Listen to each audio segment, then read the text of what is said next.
Hey guys and girls, thank you for joining me today. I've got a lot to talk about today. We've got quite a few products to discuss. There's been new releases from various manufacturers which are exciting.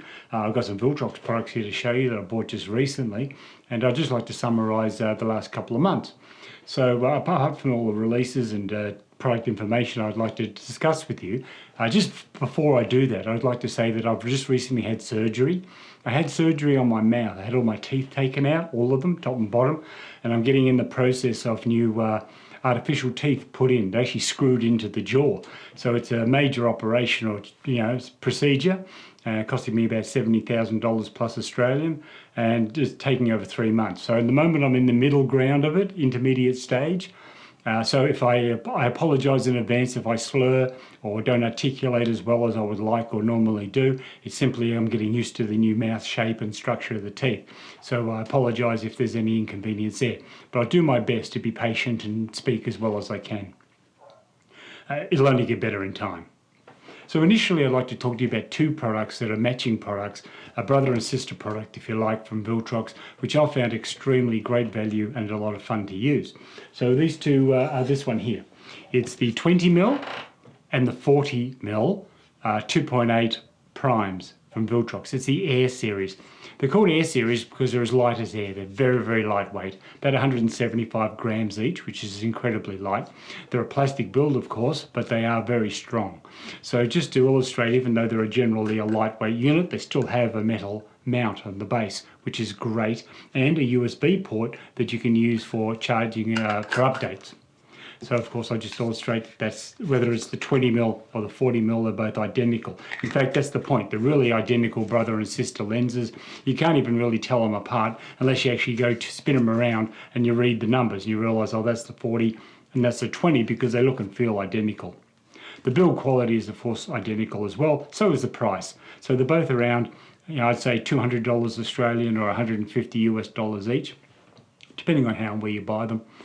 They're very good. Optically, they're very sharp. They perform well. The autofocus is accurate and consistent. It's not super fast because this is a budget line of lenses, but it does function and work well. So you won't be disappointed with its general performance.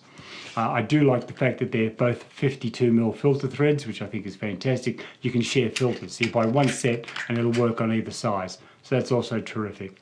So I'm finding them very, very useful for things such as landscape photography, where you need an ultra wide, you need something 20mm, and then you want something sometimes 40mm, you want to get something in a bit tighter, you're focusing on a particular item, it might be a narrow little passage of view, or it could be a particular item, a plant or an animal of some sort. And sometimes when you're out and about walking around in gardens and forests, you'll see something that you want a tighter shot in. So to have a 40 and to have a 20 as well for a wide is fantastic options. So I reckon they're a great product. Very, very good value for money. And the big advantage of something like this now, if you're going traveling, let's say a great travel lens combination too, because you've got something that at 20mm is super wide for your sceneries and like you're shooting a big temple or something, it's great to have that width. If you're doing the 40mm, you can use it like a street photography lens where you can take snapshots of things going on in shops and products and items, and between the two you've got everything sort of covered. So the advantage of these being so inexpensive too is that you can afford to actually have them lost. So when you're traveling, of course, you might be changing lenses or cameras, you're easily distracted, you're buying food, someone speaks to you in a foreign language and you're concentrating about what's going on there, and then, oh, look at that distraction over here, and you walk off and you go about your business and you go back to your hotel and you forgot that you've left that lens on the table in the cafe, and you've lost it now. Now that's disappointing enough at $200, but you can imagine if it's a $2,000 lens and you've left it there, it's just devastated your holiday. So there's a big difference between a couple of $100. Okay, you can wear that. That's disappointing, but it's tolerable. But you lose something of several $1,000s. Look, I just don't think it's worth taking expensive lenses with you when you go on holidays for that reason, especially if you're swapping and changing them. If you've got one like giant zoom that does everything and you leave it on the camera, it's probably not a problem. But then you've got the problem of the fact it's very heavy, it is expensive, and it's a burden to carry around. And it's also a little bit intimidating to people. A camera with a whopping great big lens that does everything on it is a bit in your face.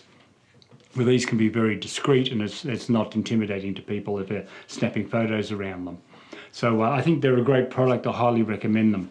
The specs are not particularly relevant or interesting, but they do work, and I'll give you some photo samples. So as I run you through those photo samples, you'll see what I'm talking about one is an ultra wide, one's a bit tighter, and how useful they are.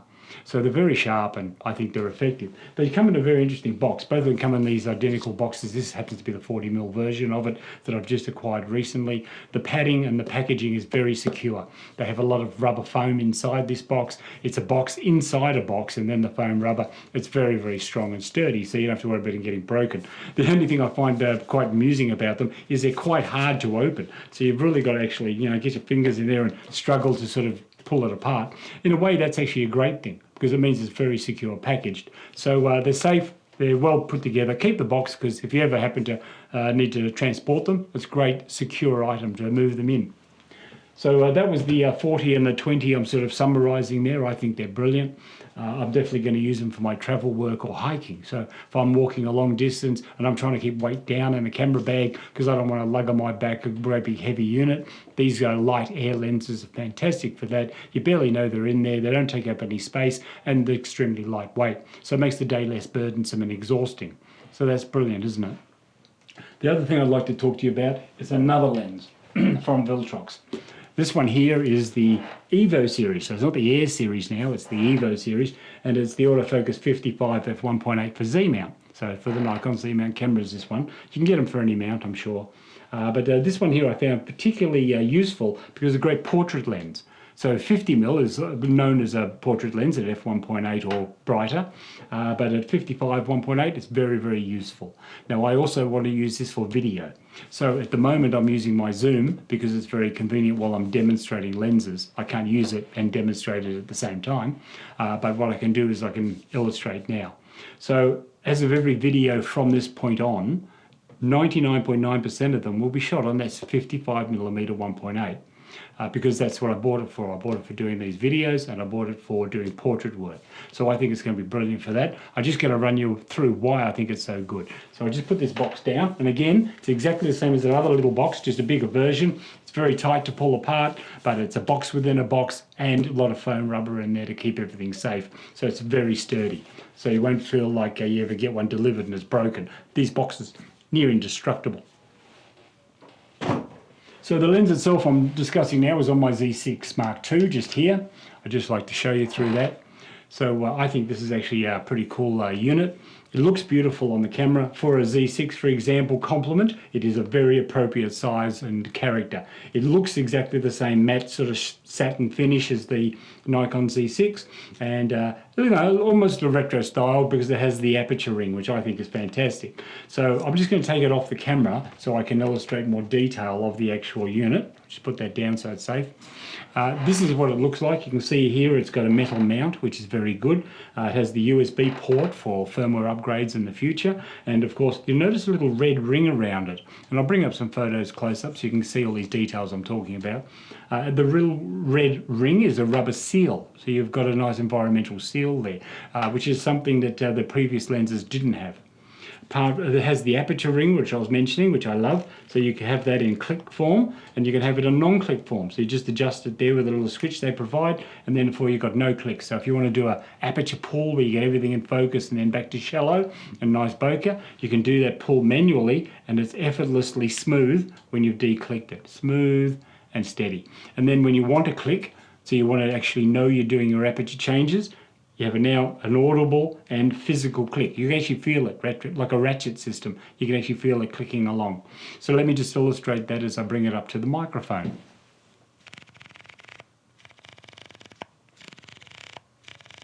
Yeah, so you can hear it. And then of course when I de-click it, then all of a sudden, absolutely silent and smooth.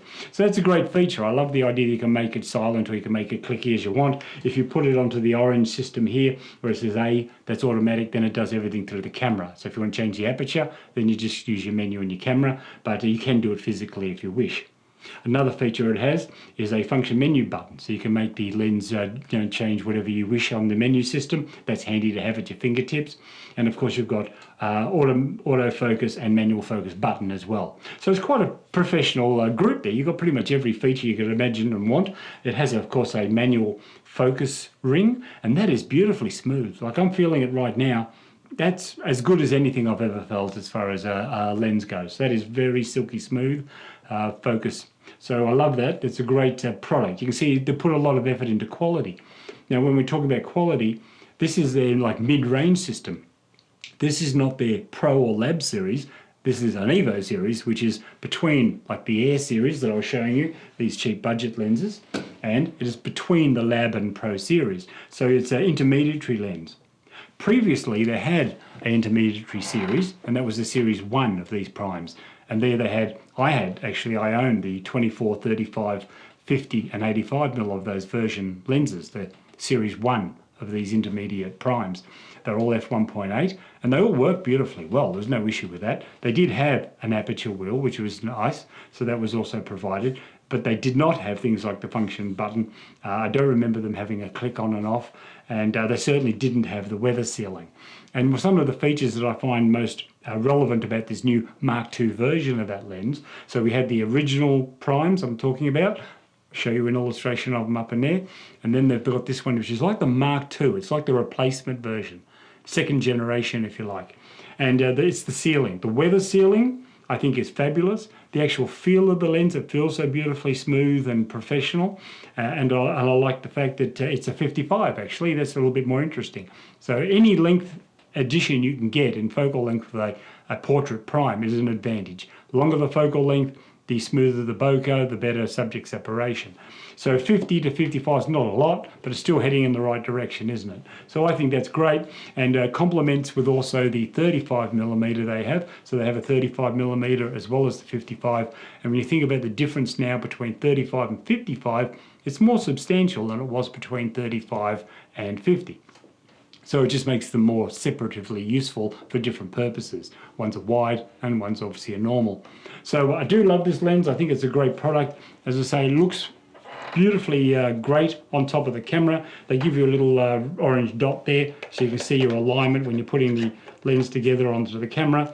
You can see there that it will align perfectly well. Just trying to get my hands around. There we go, it's clicked on. It's nice and firm, and that's great. It's weather sealed now, and I'm very excited about that. That now it's a bit more confident if I go outside and it's a bit wet, nasty or foggy or windy. I know that these things are going to really hold up. It does, of course, come with a lens hood as well. It has a 58mm filter thread, which is something I have a lot of, so that was very convenient. Of course, if you've got 62s around, then that's okay because you can use a step-up ring, 58 to 62 step-up ring if you've got 62mm filters. This is really a variation of, or a, shall we say, a second option to the 50mm 1.8 Nikon lens. Now that S-line lens was a great lens. I've owned it. It was very sharp, very good quality, and reasonably great value for money. This is just half the price, but every bit the same sort of resolution and quality. I find that the sharpness factor is every bit as good. Autofocus is just as good. The biggest advantage of this is, well, A, you've got your aperture ring, which is very handy. You've now got a function button, which the S-line lens didn't have, but very, very nicely, it's half the price. We're talking here about, I think I paid $480 for this one. And it's nice, nice product, very well put together and machined well. You can feel it feels professional. It feels very nice in the hand to use, and the images are great. I'll show you some of the images. I'll show you through them, and you'll see at 55 and at f1.8, it's very useful and beautifully sharp and clean. So I'm happy with it. I'm probably going to get the 35 as well very shortly. There's an 85 version. I'm not sure about needing to get the 85, be honest with you, because I do have this lens I'm filming on right now, which is my 35 to 150 f2 to f2.8 Tamron lens. That for portraits is, to me, ideal if I'm doing portraits all day, like a wedding, for example, because I've got that range all in one lens and it's still a bright aperture. So 85 at f2.0, probably not much different to what I'm getting on that, and I've got all the other versatile zoom range. So whether I get that or not, I don't know. I hear it's very good. I'm certainly not going to say it's no good. I'm not buying it simply because I have something else that's more useful at the moment, but I do recommend the 35 and the 50 because they're very much the same, very complementary in their quality. So that'll be a great pairing. 35 and the 55. So I highly recommend that. I think it looks great and it's great value for money. As I say, it's quite lightweight. It weighs about what was it, 400 grams, 480 grams or something. It's about $480. In fact, I think it's lighter than that. Just bear with me for 1 second. Yes. So it's quite lightweight. It's 380 grams of weight, which is very, very lightweight. And of course at $470, it's a great bargain. I mean, you can't go wrong with less than $500 for a 1.8 Prime that's as sharp and fully featured as this one. And I know it works. So I've tested it out. It's very appropriate, very good value. I highly recommend it. I think it's beautiful. 9 aperture blades.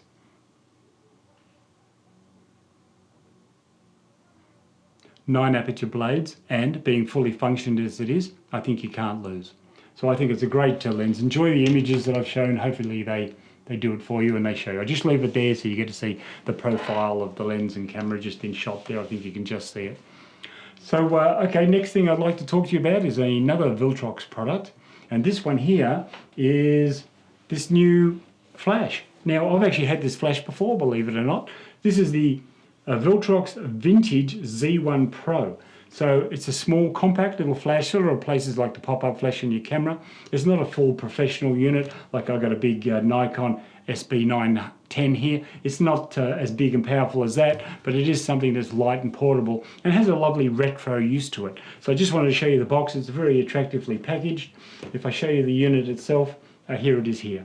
So that's the unit as on its own. As you can see, it's very compact and small. If we're to compare it, say, onto the camera, how would that look? You can see here, if I place it on, it's actually quite small, light, and it's not intrusive. At the moment, it's structured in such a way that it's a directional flash. It goes only this direction. There's no tilt or adjustment, but you can, of course, fully adjust all the features on it. So let me just show you that. Actually, what I'll do is I'll just take it off because it's easier in my hand if I do that. Just put that down.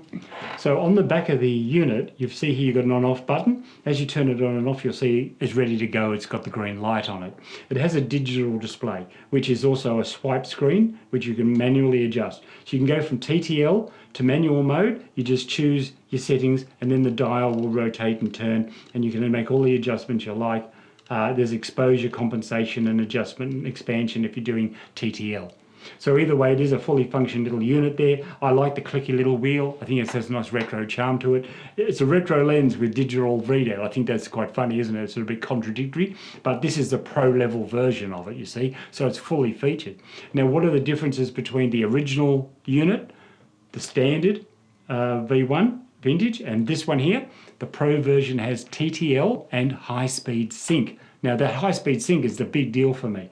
TTL I could live without if I had to on a little flash like this. I'm not doing my professional model work with this anyway. This would be something I'd use on the fly, just random photos. But what is exciting about it is the high-speed sync means you can adjust your shutter speed up to 8,000ths of a second. And that helps you with micro-adjusting the flash power or how it's exposing.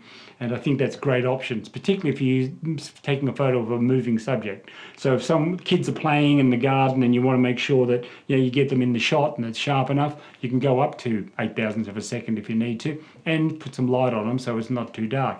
So I reckon it's a terrific little unit. It certainly functions really well. There you go. I don't know if you can see that flashing there.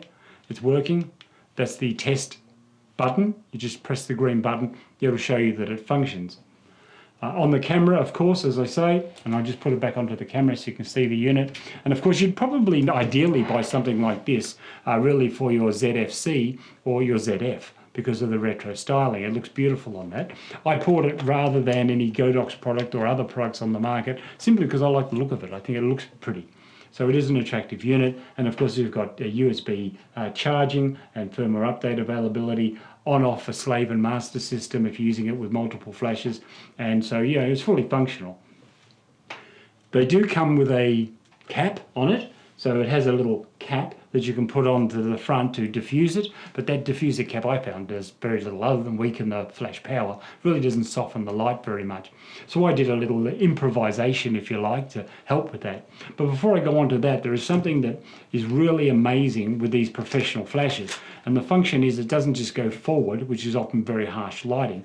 A professional flash will fully adjust and rotate to any direction. So when you want to bounce it off walls or the ceiling, you've got the option to do that. Now that's great for these big pro flashes, but what do you do with something that's in a fixed position? You know, are you pretty much limited and screwed in that way?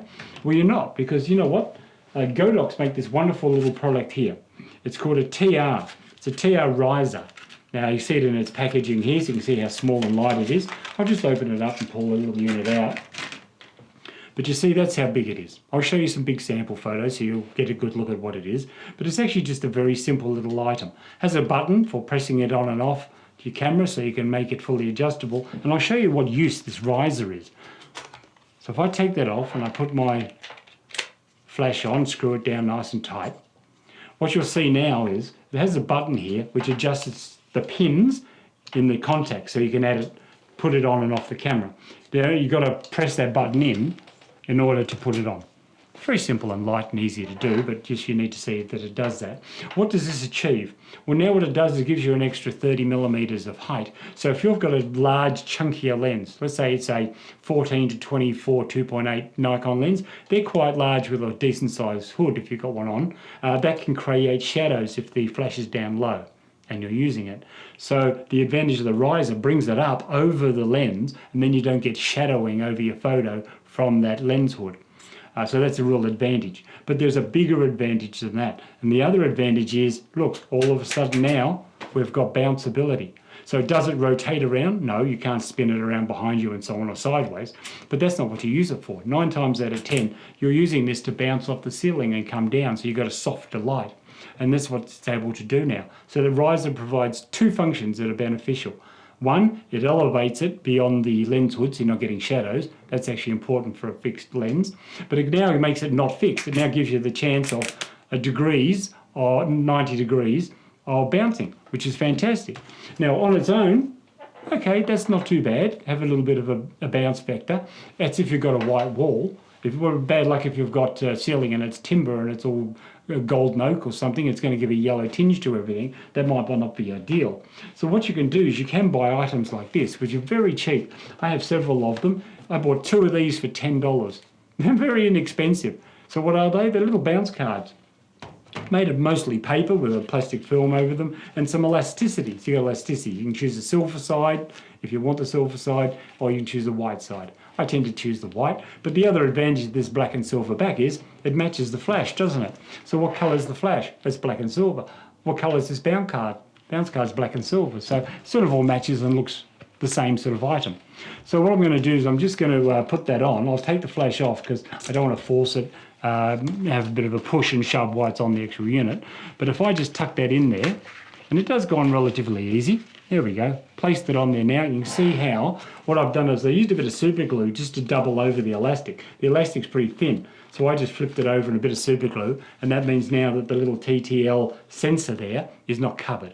Still functions exactly the same, stays on nice and firm, and now I've got a bounce card so I can bounce it off any direction I want without worrying about colour of the ceiling. So let me just illustrate how that works. So here you go. You bring it up, and now I've got a bounce card for that little flash, and I'm not worried about harsh directional light. I've now got a nice, soft, white glow of light. Whenever I take a photo, I'll just set this up. There we go. So, what does that mean? Well, it means you get a beautiful soft light for portraits. So rather than a harsh light that looks very contrasty, now you get a softer glow. And to show you exactly the difference it makes, I'll show you some photos I took. I took some photos of my little friend here, Robot. Now he's a great little model for me because he never complains and he's always available. And being silver, of course, it's very good for checking exposure because you see a lot of reflectiveness. So anyway, I'll show you some photos of him where I've used this lens combination, the 55 1.8. I've used it with this flash bounce card, and you'll see the difference between just the directional flash. You'll see a soft diffuser, which I have here, I can put on the front of the lens. So how that looks, about a 50% diffusion. And this one here is just amazingly better. You'll see that when you look at the Robot, look at his arms, the shadows behind his arms on that wall behind me. And just around his hooks and his shadows, you'll see the shadow there. And you'll see it is very harsh when it's directional. You'll see when I put this little diffuser dome over the front of the lens, it's softer, it's better. but when I use this bounce card, almost the shadows are gone. The lighting is so soft. So it's a very good unit. For the couple of dollars that these things cost, I think absolutely 100% worth it. And that little riser that I was illustrating there, that Godox riser, the TR riser, that is only about $25 to $30. It's very inexpensive. But the fact that you can do this whole adjusting thing is fantastic. And having it down like that with the diffuser as well. You think, what, that's useless? No, that's actually wonderful if you're ever doing product photography. You can get in really close on those bugs and creatures or little rings and so on, and you get a nice bounce light onto your subject, gets over the lens, but at the same time it's directional down to where you need it. So this is actually a really useful item, a lot more useful than you might appreciate, how great it is to be able to have it. Both formats, for portrait work or for your product photography. I think it's great. I think it's a real bargain and I'm very happy with it. So I'll just take that off for now and I'll show you that other filter I was telling you about. So this one here is the actual, is really the little cap that they give you into the, when you get by the Viltrox, the vintage lens. They do give you a diffuser cap. So what I've done, I'm a bit naughty, I know, I do these sort of things, but I actually cut the front of the diffuser cap off. So I've just got the tube. And so that way this diffuser is not functional anymore because I'll put a Gary Fong Puffer Plus on the front of it, a few bars and a bit of tape. It was like a $10 modification. And now I can use that cap, and you can see it there, I can use the cap as a means of quickly taking that on and off and using that for diffusing. Because now it works incredibly well, and I'm very, very pleased that I can get some directional soft light. I can get some nice soft light now and diffuse it, but it's straight on for when I'm doing a subject or maybe an item. So if I want to take a photo of that, so yeah, I can take a photo of a product and be nice and close and still get some diffused lighting. So I think it's a great unit. It works incredibly well. And for the cheap money it is, I mean, what we're talking about here, the actual flash itself in context is about $80 or $85 Australian, say 55 US dollars. And they give you the cap, they give you the whole unit, which is rechargeable, so it doesn't require batteries to be brought with it. You plug it into a USB and you just charge it up and it's right for the day. You'll get 300 or 400 flashes out of it. So you're not going to have to worry about charging it up and then saying, oh, and I'm going to run out halfway through the day, I won't have enough flashes. Mate, who takes 500 flashes a day? No one. Not with something like this. You might try and take them with these when you're doing a professional job like a wedding, hundreds of flashes, and you'll take spare batteries with you. But this is not the same item. Different context completely. This is professional photography use. This is for your recreational use and just hobby photography, particularly if you're doing street photography, you're trying to keep yourself modest and, you know, not make a spectacle of yourself. It's fantastic and a beautiful complement to your ZF series cameras. So if I'm using professional photography, how do I diffuse? Well, I did show you these, didn't I? So if I show you, just I'll illustrate, you can use that on one of these as well. So whether it be a big flash or a small flash, that elasticity makes it very quick to put on and off. And as I was saying, you can use this also as a bounce card, macro photography, just say you got a bounce light with you. Some will say, oh, you got a little bounce card in there, but it's tiny, isn't it? It's not very big. You want something of a reasonable breadth that'll actually deflect some light. And that's what that's going to do for you. So that's actually a good little unit for something cheap and easy. But if you're going to get serious, you really want to have decent sort of a lighting, I'd actually recommend something like this. So this here is a Rogue flash bender. They call it a bender because it has these metal bars in it that are manipulable and you can make it into different shapes. When you buy a flash bender, always buy the one with the softbox option. They actually have that softbox option with them, or you can buy it just as the bounce card if you like. But I find the softbox option fantastic, very quick and easy to put onto your flash. I just strap it over, it just straps on. I use a bit of Velcro as well, just to guarantee that it actually stays up, but you don't need to. But here we have it. Now you've got a bit of depth to your lighting, becomes a nice little bounce card. I just straighten that up there, and now you've got some really good diffusion because you've got like a little softbox as well. So it doubles as both a bounce card and a softbox and gives you beautiful soft lighting. This is something you can use completely professionally if you're doing portraits, weddings or so on, and it's small and light enough not to be a hassle to bring around. It also is great that it doesn't create a great wind hazard. So unlike a big umbrella or a big octo box, this modest size unit doesn't get blown over in the wind as easy. And so it's less of a troublesome thing to bring around with you. It also takes up a lot less space. And you can pop it off and put it in your camera bag, and it's really not a burden to bring around with you, because apart from the flash, this thing folds up into just quite a small little item. You put that in your camera bag, it almost disappears, doesn't it? So flash bender, a great option. They also make a jumbo size one. You can see I've got one here. This is the XL version. The other one was just the large. So you can get them in various sizes. If you want some really good diffusion, this is fantastic. But again, it's getting to the position where it's getting a bit more cumbersome and awkward to take around and carry with you. But it does give a beautiful soft lighting effect.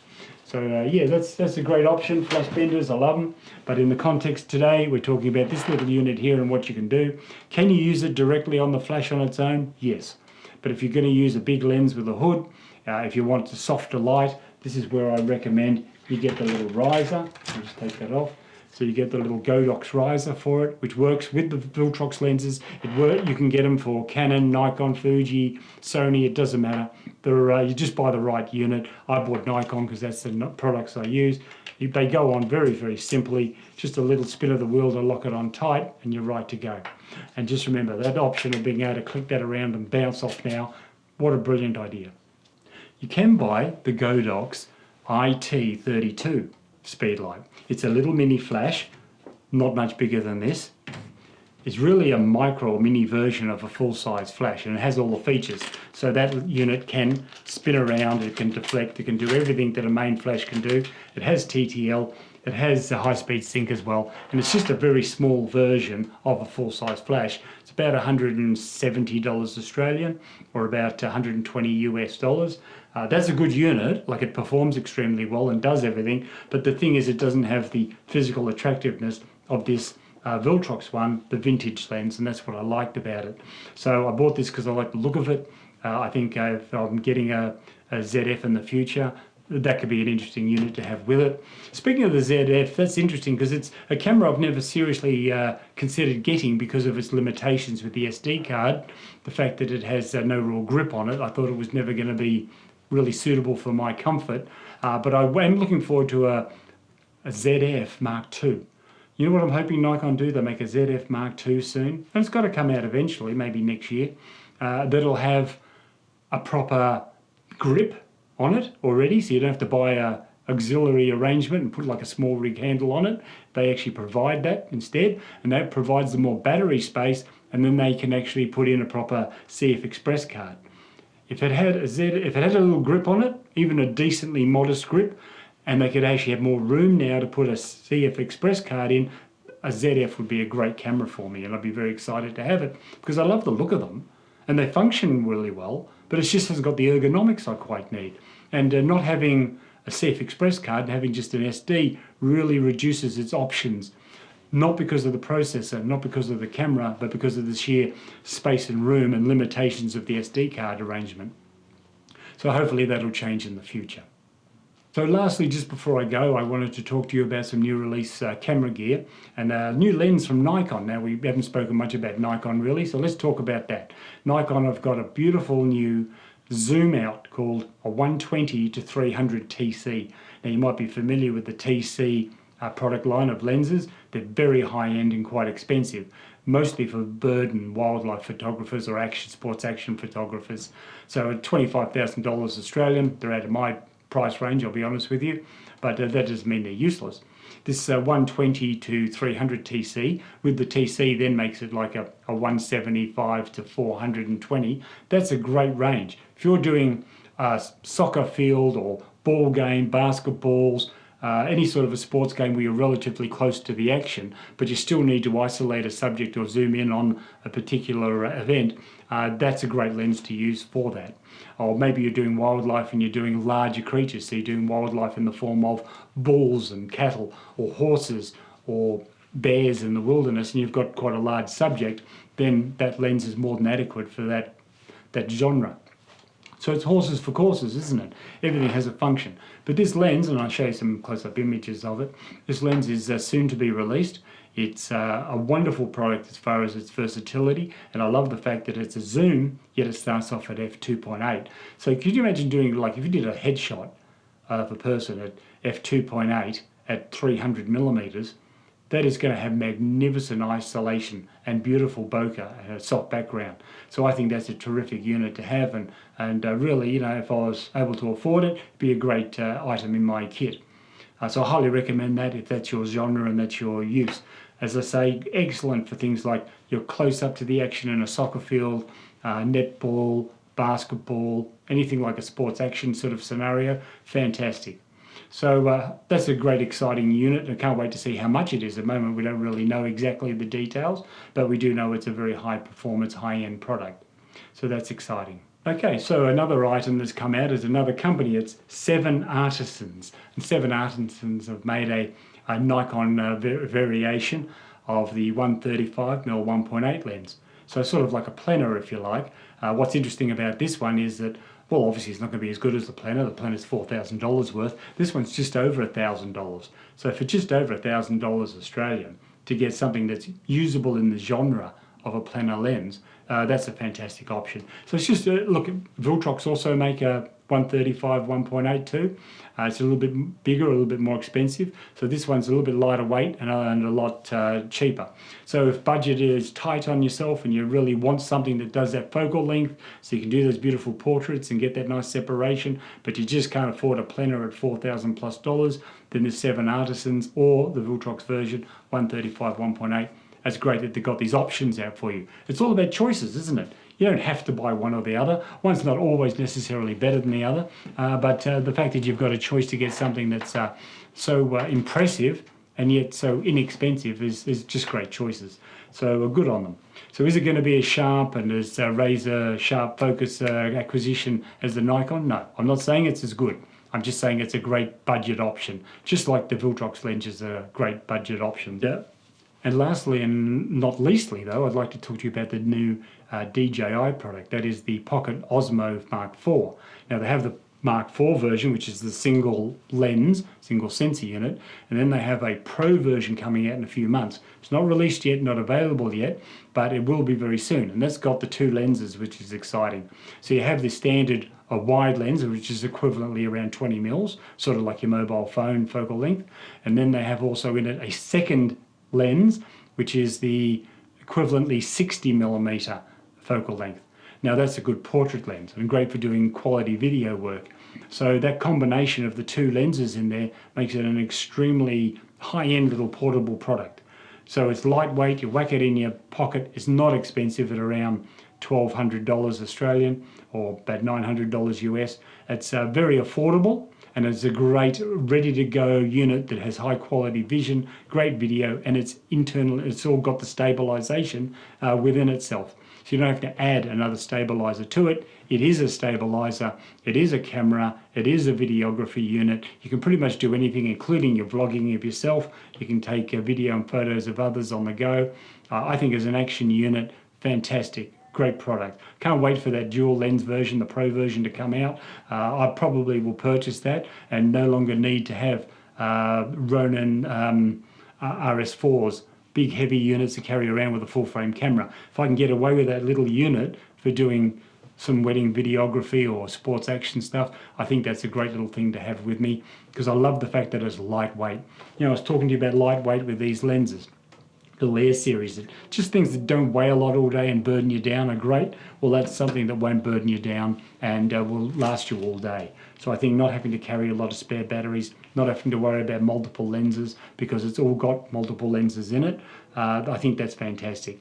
Portrait lens and a wide in one unit, how could you go wrong? And you've got your 4K to, what is it, 120 frames per second. That's amazing. So I'm loving the idea of that. I think it's great.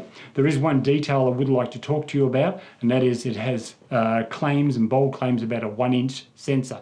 So those who aren't familiar with this 1-inch sensor deal, it's actually, I'm sorry to say, not really a 1-inch sensor. It's a technically identified as a 1-inch sensor from the old film days and tube days of TVs and video gear. But really this sensor is about 15.8 millimeters across, not the 25 that you would think of when you think of an inch sensor. It's not a 1-inch 25 millimeter sensor. It is in fact a 15.8 millimeter sensor. It's just technically called a 1-inch sensor. So just be aware of that. It's not like a con or a rip-off. I mean, people in the industry understand that, but it still is bigger and better than your usual mobile phone sensor. So in that way, it's going to be an improvement, but is it anywhere near close to a crop sensor camera or a full frame camera? No, it's nothing in the same ballpark, but it's still very good for what it is and what the cost is. So it's, again, comes into its genre. Its genre is a cheap budget arrangement. For that, it's really good unit and high quality. But if you're really wanting to go the full hog with a stabilizer, you're still going to need to get an RS4 and a full frame camera to get the best results. So anyway, that's all I've really got to talk about it today. I'll leave it at that. Thank you very much. I hope my slurring of speech wasn't too annoying. They'll only get better in time, as I've said. So thank you for your attention. I hope it's been useful. Please like and subscribe and comment positively. Thank you very much for your assistance today and being patient with me. Have a great time. Bye.